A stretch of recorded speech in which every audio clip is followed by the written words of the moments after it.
деген жерден біз қазір Үшкедорға бара жатырмыз. Сол жақта Кемалдың үйі орналасқан. Осылай кемеге мініп жолдың арғы бетіне өтіп аламыз. Негізі автобуспен тосып алуға болады, ана көпірмен бірге, бірақ ол 1 сағат уақыт алады. Ал мынау жарты.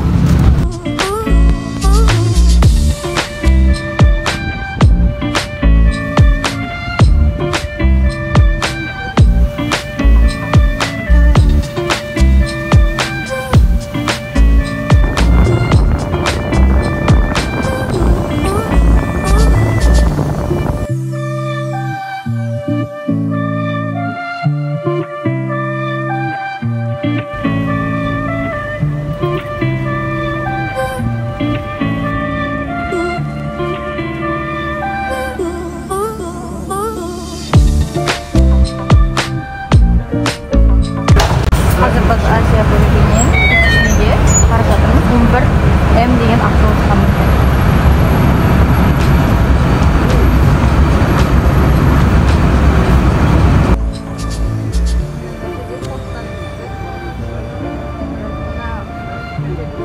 Біз қазір уже остановкадан түстік. Енді осы көшеге кіреміз. Кемалдың жағына қарай. Погнали.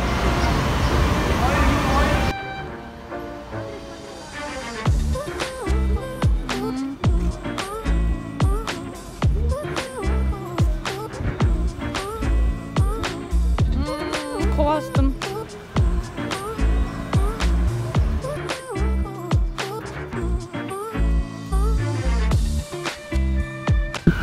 Осылай түзу жүреміз. До конца жүргенде уже Кемалдың үйі шығады алдымыздан. Және де бұл жер уже туристический мекен емес. Бұл жерде тек қана түріктер тұрады. Мысалы, арғы бетте, жаңа Европа бетте көп деген туристический не болса, және ол жақ өте қымбат, ал мына жақта тек қана түріктер және өте арзан. Яғни өз бағаларында.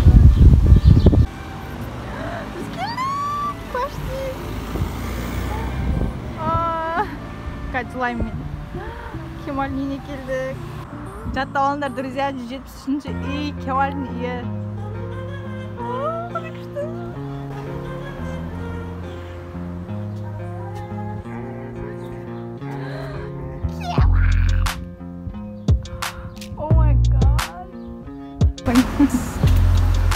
Короче, ішіне кіруге разрешение алдық. Қашын кіреміз. Бір адамға 100 лира екен. Екеумізге 200 лира. Иә, 60 теңге шындықсыз болсан кіреді. Солай, қандай кірді. Үйіне кірді алады. Асылмен отыр. Қалай жұмыс?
Яқта Денисін бір жастығын тойлап атқан кезде Зейнеп Озанды өлтірген біліп қойып, қырылып мына жерде.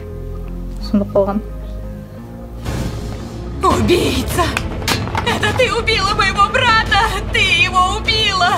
Ты убила!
Ya anacığım o notlar keşke bir işe yarasa. En son yaptığım iş görüşmesinin üzerinden 15 gün geçti.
Onda уже постучит в мою дверь к нам Серегин. Она розовый гүлдері Кемалдің